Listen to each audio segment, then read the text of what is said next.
Boa tarde, todas e todos. Vamos fazer um começo diferente nessa sessão, é a última sessão. Vou chamar o Fernando Almeida, que está devendo a síntese da sessão passada. Vai ser muito interessante porque os debatedores dessa mesa vão poder ouvir o que foi debatido na sessão passada, na mesa passada. Fernando, com você.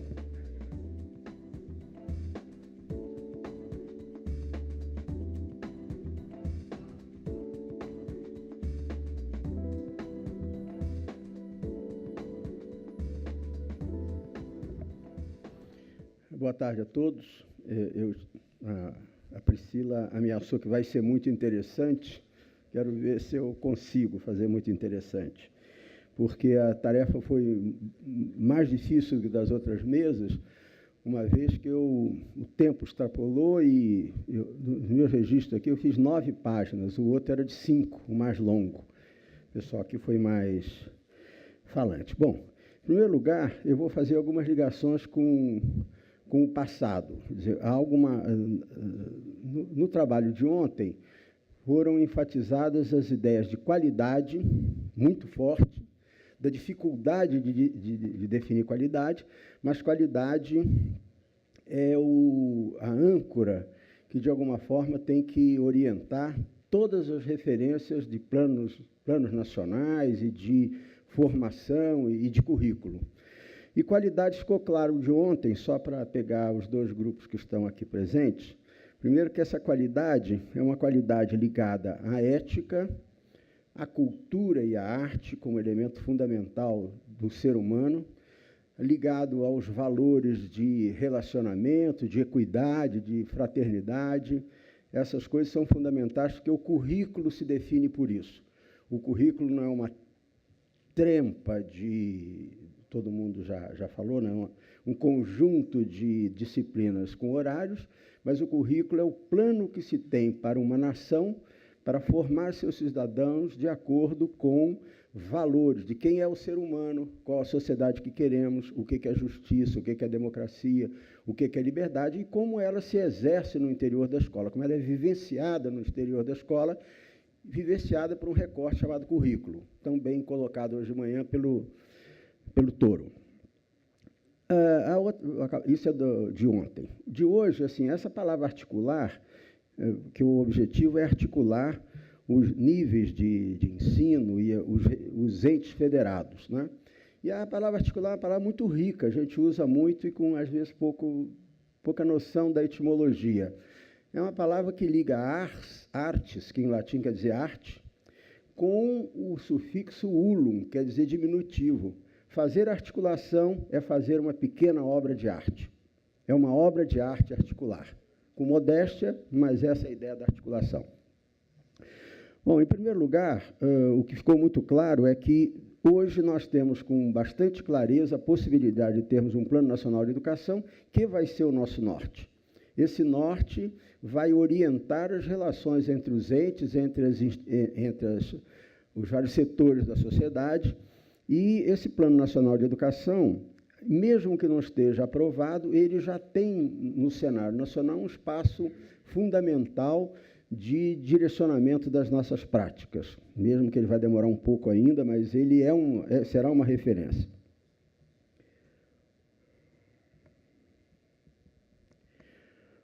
A outra coisa importante do item 1 é que nós hoje temos, ao termos grandes conglomerados, foi falado hoje de manhã, de cidades, de movimentos diferentes de estado e de município convivendo, gera uma dificuldade enorme no nosso país de fazer articulação sobre isso. E o César Calegari falava da dificuldade de uma cidade como São Paulo, que ali no Grande São Paulo tem 20 milhões de habitantes, tem 39 cidades naquele aglomerado, e ainda são cruzadas as ações dos municípios com as ações do Estado, não é?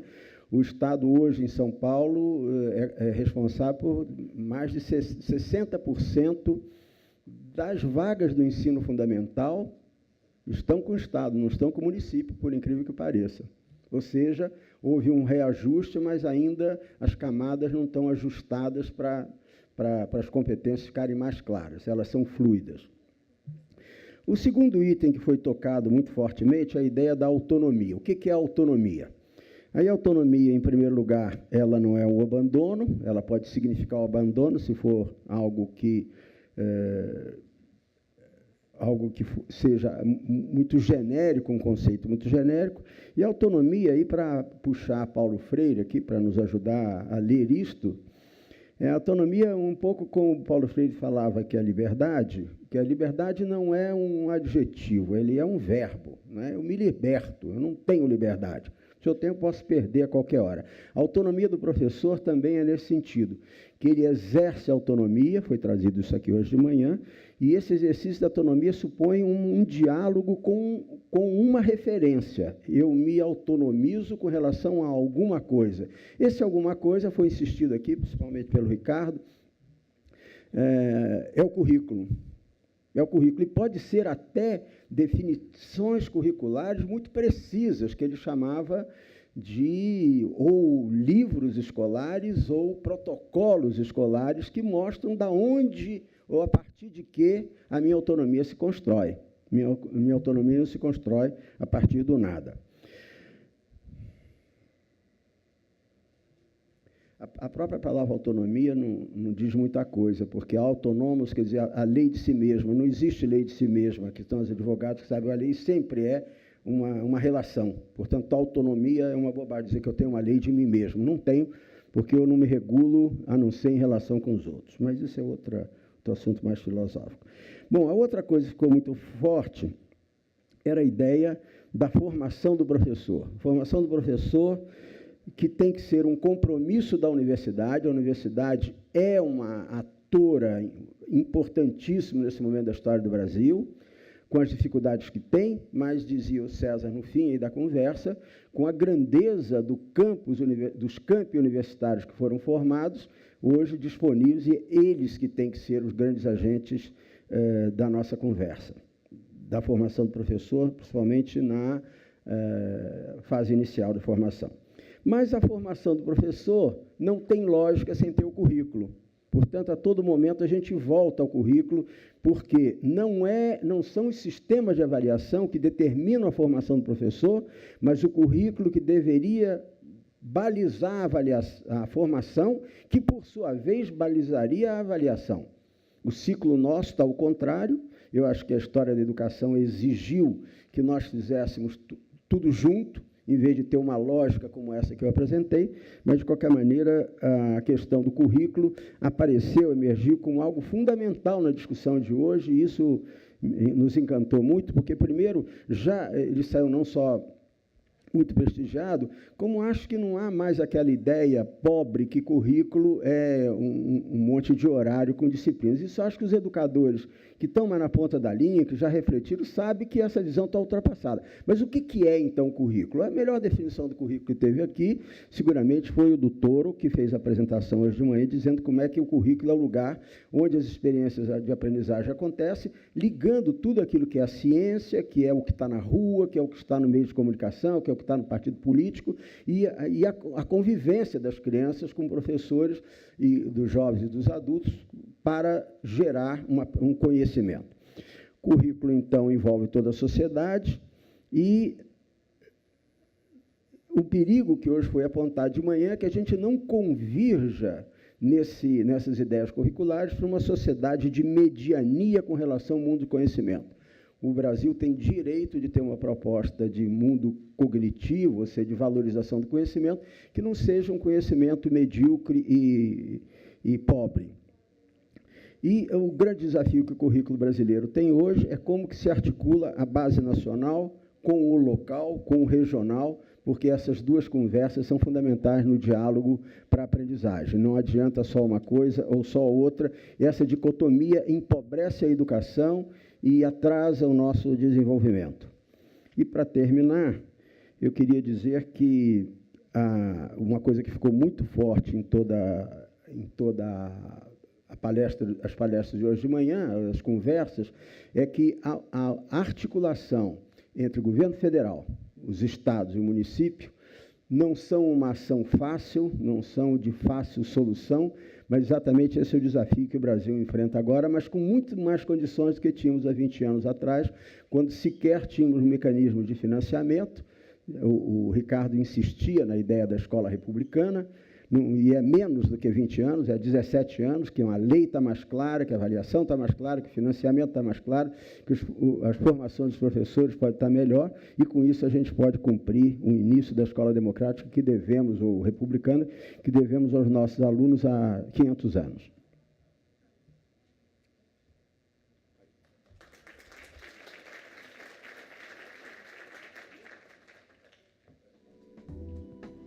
Obrigada, Fernando. Ótima síntese, como sempre.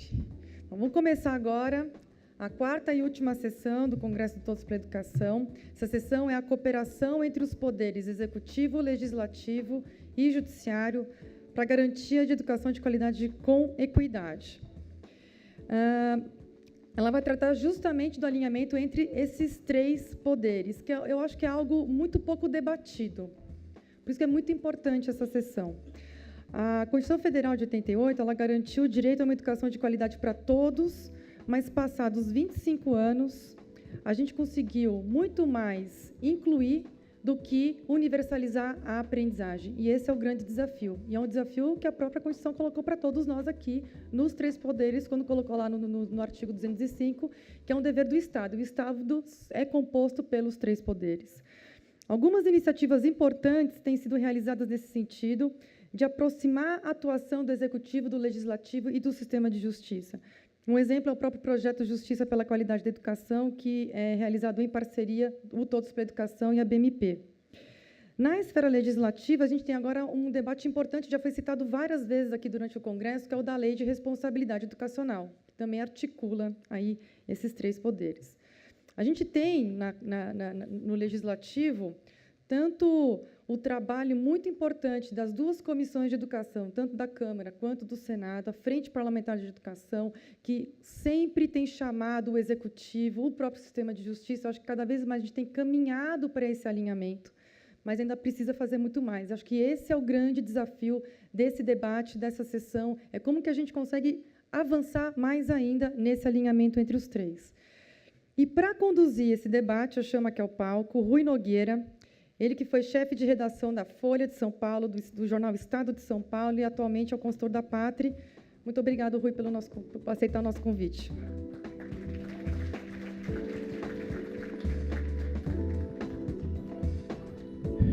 Boa tarde. Eu espero poder realmente fazer essa coordenação sem me atrapalhar, nem mentalmente, nem... Esse meu sotaque eu já vou logo entregando, para as pessoas não ficarem perdendo tempo com isso. Eu nasci em Portugal, fui criado na África, então, mas a família toda de imigrantes portugueses que moram no Rio de Janeiro. E para fazer esse debate, então, eu vou começar chamando as pessoas, os participantes. O secretário Alessio Costa Lima, da Undine Nacional, secretário municipal de Educação de Taboleiro do Norte, Ceará. Professor Arthur Costa Neto, da União dos Conselhos Municipais de Educação de São Paulo e do Sindicato de Professores de São Paulo. Senador Ciro Miranda, da Comissão de Educação, Cultura e Esporte do Senado Federal. Deputado Gabriel Chalita, da Comissão de Educação da Câmara dos Deputados. Professor físico José Fernandes de Lima, do Conselho Nacional de Educação. A secretária Maria Nilene Badeca da Costa, do CONSED, a secretária de Educação do Estado do Mato Grosso do Sul. A ex-senadora e hoje conselheira do Tribunal de Contas do Estado do Mato Grosso do Sul, Marisa Serrano. O juiz Marlon Jacinto Reis, juiz de Direito do Maranhão, da Associação Brasileira dos Magistrados, procuradores e promotores eleitorais. Professor Maurício Fernandes Pereira, do Conselho Estadual de Educação de Santa Catarina e do Fórum Nacional dos Conselhos Estaduais de Educação. E o juiz Richard King, juiz de Direito em Campinas e da Associação Brasileira dos Magistrados, promotor de Justiça e defensores públicos da infância e da juventude. Como vocês podem ver, foram todos escolhidos a dedo para realmente comprometer os três poderes, ninguém escapar dessa missão. Vamos então agora ver um vídeo com depoimentos escolhidos recolhidos nas ruas e os depoimentos foram colhidos especialmente para esta sessão. Tá?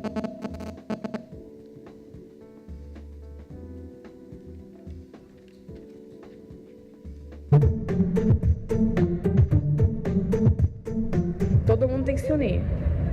Todo mundo. Teria que trabalhar junto. Se você trabalhar numa empresa, você é o presidente, outro é diretor disso, você é gerente daquilo. Se vocês não se reunirem, todo mundo não fazer força para uma coisa só, a empresa vai parar. Pelas ações até hoje, discursos, se pegar aí jornais antigos, matérias sempre promessas, fazem alguma coisa, claro, não deixam de fazer. Poderia estar pior, como também poderia estar melhor. No tempo que eu votava, eu votava por uma melhora.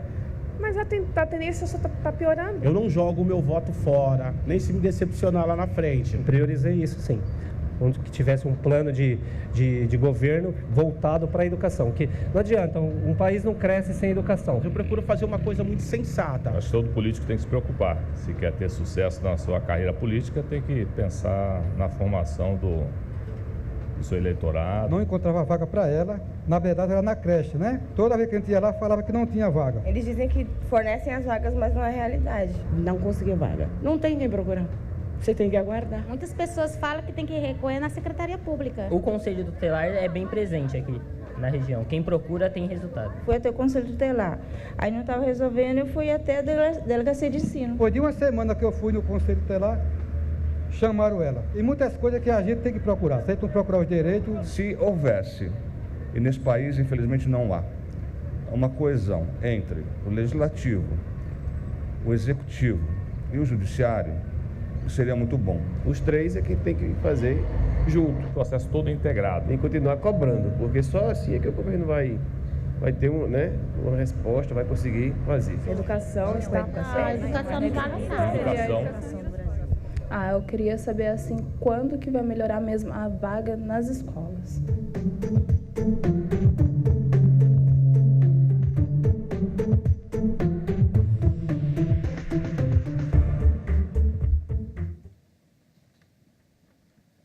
Bom, arbitrariamente, como a pergunta da pessoa entrevistada na rua é bem objetiva, bem pé no chão, bem necessidade cotidiana, vou botar o abacaxi na mão de um secretário que está com a mão na massa cotidianamente. Secretário Alessio, acho que, para abrir, o senhor é a vítima indicada.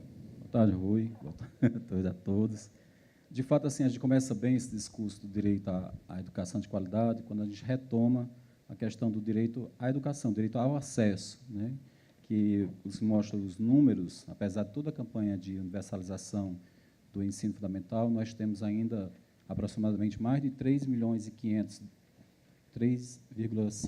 de crianças na faixa de 4 a 17 anos ainda fora da escola. Então, o desafio é muito grande. E se você pegar o recorte, né, das crianças de 4 a 6 anos, nós temos na faixa aproximada de 1,5 milhão de crianças nessa faixa etária escolar que também está fora da escola, que é mais grave, que é o início da educação fundamental, né, do ensino fundamental.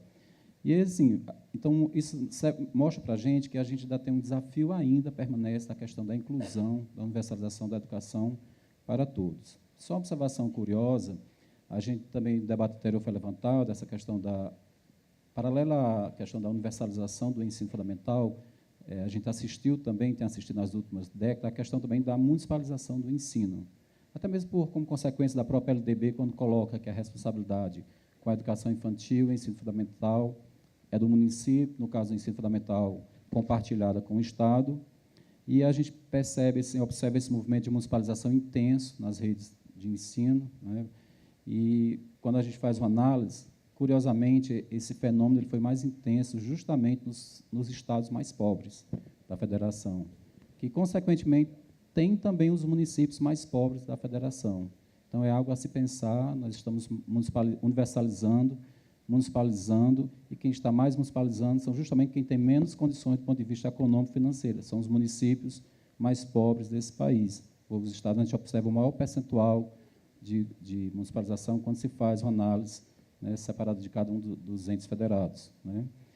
Mas, assim, retomando essa questão da garantia do acesso, sobretudo da criança, no caso, a pergunta dos 4 aos 5 anos, a gente tem aqui no novo cenário a emenda constitucional número 59, né, que já é desde 2009, já vai fazer 4 anos, né, agora em novembro, e que ela coloca essa questão da ampliação dessa obrigatoriedade, né, e amplia dos 4 aos 17 anos. Então, assim, para nós, municípios, fica o desafio de ampliar as vagas nas redes municipais de ensino para atender essa demanda de 4 e 5 anos, que corresponde à pré-escola, né, que passa a ser, nós temos até 2016 para universalizar plenamente essa demanda, e aí não é fácil, porque quanto menor a questão da educação infantil, ela tem um custo, de fato, mais elevado, né, a proporção aluno-professor, ela é menor, ela não é aquela proporção linear de um professor para 25 alunos, são turmas menores e, consequentemente, seus custos são mais elevados. Então, assim, a gente tem essa legislação em vigor, que já sinaliza esse prazo até 2016 para nós, municípios, cumprirmos com essa questão do acesso. Nós vamos precisar muito da colaboração, mais do que nunca, município, Estado e União, né, na área executiva, para poder assegurar esse direito que está previsto na lei, é um direito fundamental da criança também, e já nos prepararmos também para a questão, o que sinaliza a redação do PNLE, do Plano Nacional da Educação, né, que o Plano Nacional da Educação já traz essa questão do desafio da inclusão das crianças de creche, né, de pelo menos 50% da demanda nos próximos 10 anos, fica posto como desafio desse plano de educação que está para ser aprovado agora, né, e para a gente vai virar a se tornar lei, e como um desafio também para nós, redes municipais, darmos atendimento. Professor Arthur, só queria complementar. Há 2, 3 anos atrás, numa reunião em São Paulo do Pró-Infância, o secretário de Educação de São José dos Campos, que era o presidente da Undime Regional, dizia: vocês não sabem o que é nós temos o judiciário no nosso pé. Acendam uma vela se vocês não têm algum processo que está obrigando a abrirmos vaga para as crianças. Logo em seguida me foi dada a palavra e eu disse: eu acho que nós temos que acender vela agradecendo ao judiciário por estar pegando no pé do executivo. Eu acho que é um direito tão claro, esse direito à vaga, e não só de 4 a 5 anos a partir de 2016, de todas as crianças a partir de 0 anos de idade e a partir de hoje. Isso é fundamental. Eu diria até mais: enquanto nós tivermos nesse país uma criança que não possa estar na escola, independente da idade, porque não tem recursos, nós temos que questionar se ainda somos uma democracia. Então, para mim, isso é uma questão seríssima, e os conselhos municipais de educação, que representam a sociedade civil, né, têm, evidentemente, na Undime seu grande parceiro na luta pela qualidade da educação municipal, mas nós não podemos deixar de cobrar constantemente que ter vaga nas escolas é uma urgência e uma necessidade. Deixa eu só fazer, antes do professor Maurício está pedindo ali a palavra, alguém aqui nesse palco pode responder objetivamente, sim, há um problema de não atendimento por vagas por falta específica de dinheiro? Existe isso concretamente no município? Pode começar para o senador. Eu quero falar assim, mas de uma maneira mais ampla. Eu acho que, em primeiro lugar, meu boa tarde a todos e a todas, e a minha satisfação estar aqui com os senhores. Vou começar pelo PNE, antes de chegarmos na verba. Como é que vocês avaliam se um governo tem comprometimento com o Plano Nacional da Educação, que é um plano decenal e que deveria estar em vigor a partir de 1º de janeiro de 2011? Esse plano ficou sendo discutido por 2 anos e meio na Câmara, com raras e honrosas exceções, e aqui é uma delas, e a ex-deputada federal Raquel Teixeira também, que lutavam, mas não houve empenho do governo para que isso andasse. Isso está no Senado, desde o começo do ano, na mão da base do governo, ou melhor, do responsável pelo Congresso Nacional, senador José Pimentel, discutindo a juridicidade e a constitucionalidade, mas o mérito nessas comissões. Fizeram uma bobagem, tiraram a meta 4, que é o apoio ao ensino com dificuldade, a toda as APAES que estavam envolvidas, e houve uma revolta da população. A semana retrasada, mais 5 mil pessoas estiveram lá, onde o governo queria encarar com naturalidade pessoas com necessidades especiais ser colocadas na mesma classe de uma pessoa sem esses problemas. Não tem, é fisicamente impossível, as pessoas não estão preparadas, os seus professores, vocês conhecem sobremaneira. Quer dizer que se livrar do problema, não, mas tem que ter a convivência. Então, eu não vejo, primeiro, comprometimento com a educação. Porque se a gente fizer uma volta ao passado, nós tínhamos na educação pública a melhor educação que nós tivemos na década de 50, 60, começo dos anos 70. Era disputado as vagas no exame de admissão. Eu lembro, em São Paulo, tinha o colégio, não sei se ainda tem, o Caetano de Campos, que era disputadíssimo. Quem tivesse ingresso no ensino público, ele chegava à universidade pública também. E, ao passar do tempo, nós fomos tendo uma inversão de valores. Quem pode pagar está nas escolas, nas universidades não pagas. E aqueles que não podem, estão pererecando aí de esquina em esquina nas faculdades que vão abrindo aí a cada minuto. O que nós pensamos em relação à educação? Precisa-se de dinheiro? Precisa. Mas esse é o último item a nós conversarmos hoje. Primeiro, nós vamos ter que falar de gestão. Primeiro, nós vamos ter que falar do dinheiro que é desviado da educação, como em todas as áreas, que é muita coisa. Primeiro, nós temos que falar nos planos de carreiras do magistério. Como é que pode eu ter um professor para o meu filho, no meu caso, meu neto, que ganha abaixo de um piso que é miserável? Não tem condição.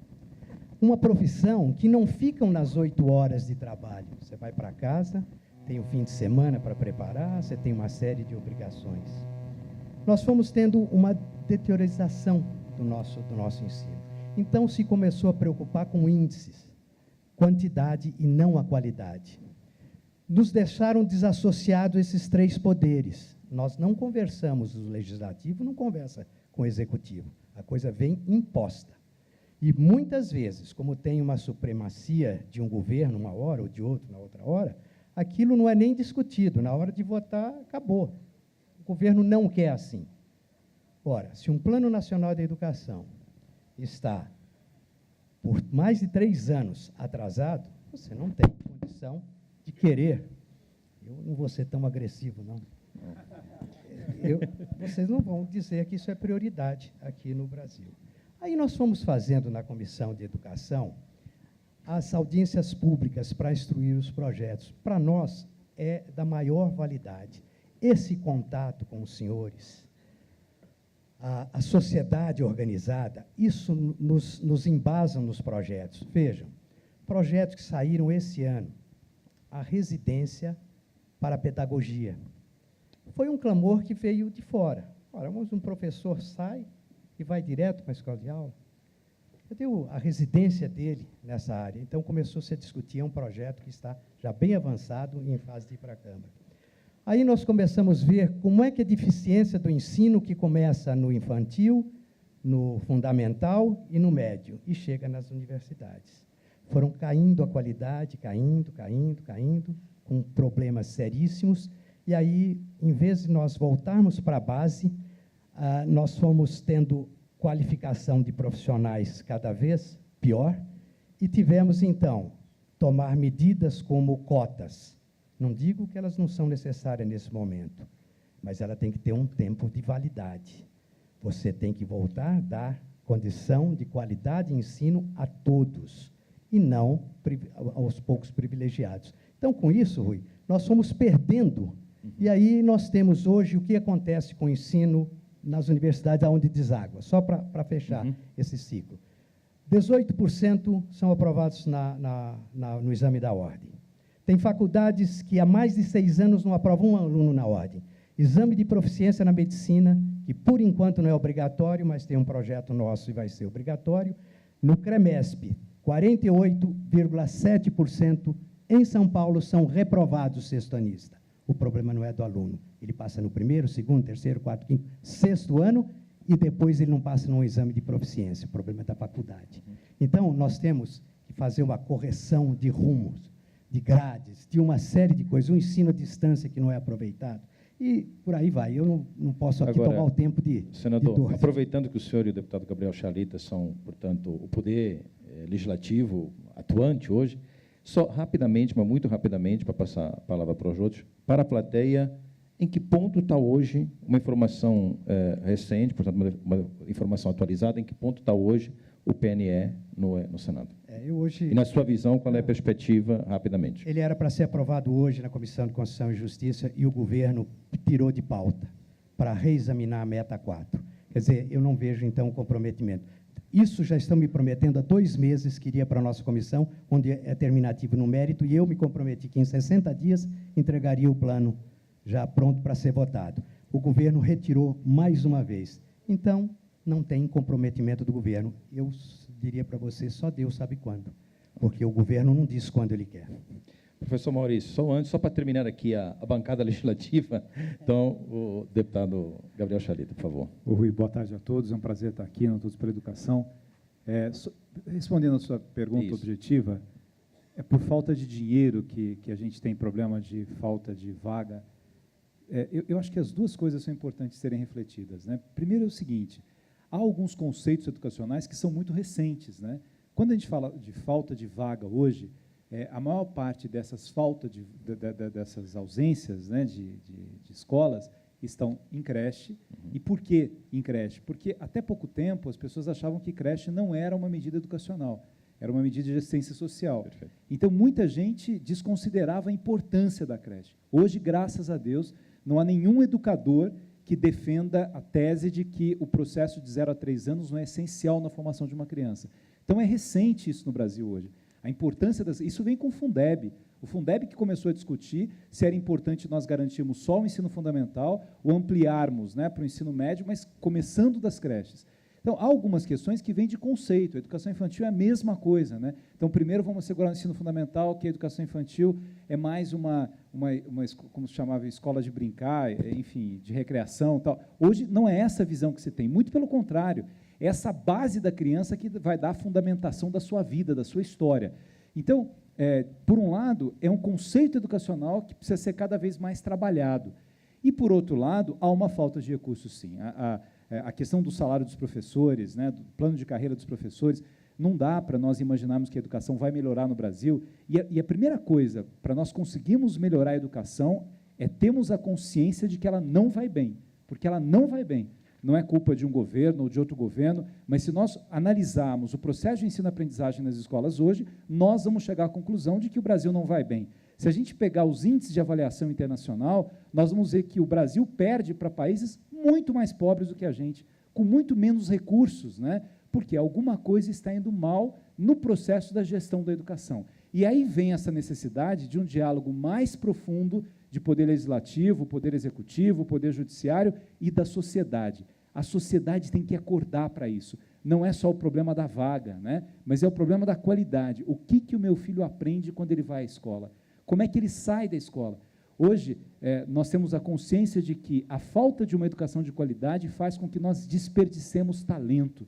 Às vezes tem pai e mãe, até na simplicidade de não terem também tido acesso à educação, que acham que o filho não aprende porque ele tem um problema, porque ele não nasceu para isso. Todo mundo nasceu para aprender. A ideia de que algumas pessoas são inteligentes e outras não, isso aí já foi passado há muito tempo. Todas as pessoas têm condições de aprendizagem. Só que quando nós, gestores públicos, somos incompetentes, a gente rouba o futuro dessas crianças. A gente impede que essas crianças tenham condições do seu desenvolvimento. Então, falta uma gestão melhor, mas, sem dúvida nenhuma, também faltam recursos. Professor Maurício. Eu acredito que a gente passa por um momento de transição na nossa sociedade. Eu acho que não há dúvida de que todo mundo sabe que educação é importante. Falando para todos os convertidos aqui é vala comum. Agora, importante é discurso. Importante é discurso. Nós temos que transformar o discurso em prática. E prática significa prioridade. Só que também a gente convive numa sociedade onde me parece que a gente vai achando que as coisas vão acontecendo e essas coisas são normais, né? Eu, por exemplo, quando vejo alguém me dizer que nós temos 3.200.000 pessoas na fila de creche, a gente precisa ter uma indignação pública para isso, né? Quer dizer, muita gente fora da escola. Foi falado aqui a questão do recurso e assim por diante, mas tem um problema também na educação que tem a ver e que poderia ter mais creche em decorrência disso, que tem a ver com o desperdício. Tem uma lei aí que eu gostaria de sugerir ao nobre senador Ciro Miranda e o nobre deputado federal Chalita, que a gente tem que rever isso, que é a tal da Lei 8666. Eu acho que a gente deveria ter, para a educação, no que tange a educação e no que tange a construção, deveria ser padrão FIFA, com a lei da Copa. Para quem não sabe, todos sabem, é alta qualidade e rápido, porque a cada dia que passa essas 3 milhões de pessoas fora da escola, olha o que isso repercute. Outra questão que eu vejo muito é quando o executivo, seja... Professor Maurício, só para as pessoas, o senhor está dizendo para as pessoas que era mais importante o setor de educação fazer contratação via RDC, Regime Diferenciado de Contratação, que nem foram construídos os estados da Copa. Eu acredito que sim, porque... Isso o senhor está defendendo. Vou dar um exemplo. Tem escola que, quando a gente termina, não sei se todo mundo tem uma história para contar, eu tenho várias. Quando a gente termina de construir uma escola, no dia da inauguração, o executivo torce para nada cair, entendeu? Tomara que dê certo. Por quê? Porque semana seguinte já tem alguma coisa a ser feita. Né? Ou seja, nós temos um desperdício na execução e na construção das nossas escolas. Isso tem a ver com a 866 ou, eventualmente, com a administração da obra, independentemente do regime de licitação? Eu acredito que tem a ver, a 866 fala de quê? Preço mínimo. Entendeu? Então, ela foi importante, eu diria que foi muito importante. Claro. Agora, eu também aqui quero falar o que disse o professor Arthur. Eu também concordo com o professor Arthur, quando fala do papel do judiciário de dar celeridade ao executivo. Olhem bem, a gente não pode esquecer os fundamentos. O artigo 205 da Constituição, a educação é direito de todos, dever do Estado e da família. Ou seja, quem tem que prover a educação é sim o Estado. Agora, se alguém é eleito, ou prefeito ou governador, seja lá o que for, e fica incomodado com as demandas do judiciário, está no lugar errado. Quer dizer, o judiciário serve sim para dar velocidade. Agora, o judiciário, na minha visão, como, por exemplo, tem feito Santa Catarina, um judiciário conversando, e não um judiciário necessariamente ajuizando a ação. Agora, no final, se não resolver, tem que ajuizar sim. Agora, tem que conversar. É um papel, na Constituição, tem várias vezes a palavra cooperação e colaboração. Essa cooperação e essa colaboração tem que ser feita junto. Agora, por favor, não vamos criar planos para que daqui a 10, 15 anos a gente amplie o número de. Sim, e aquela criança que ficou 10, 15 anos sem, como é que será essa criança? Então, a gente precisa dar velocidade, qualidade e quantidade, não resta dúvida. Me parece que quantidade a gente já deu um grande passo. Agora, velocidade e qualidade, precisamos avançar e muito no nosso país. Professora Marisa. Boa tarde a todos. Eu queria dizer que a gente esquece que os governantes, os governadores, todos os prefeitos, fazem e mandam aos legislativos os seus planos plurianuais e a LOA, que é a Lei Orçamentária Anual. No PPA, se coloca aí as metas e as prioridades de cada governo, e são votados pelos nossos executivos. E se não estão colocados no PPA, se não tem meta, não tem prioridade, não tem recurso. O recurso é colocado de acordo com as metas dos governantes. E os tribunais de contas, quando vão analisar, os tribunais só fiscalizam aquilo que o legislativo faz.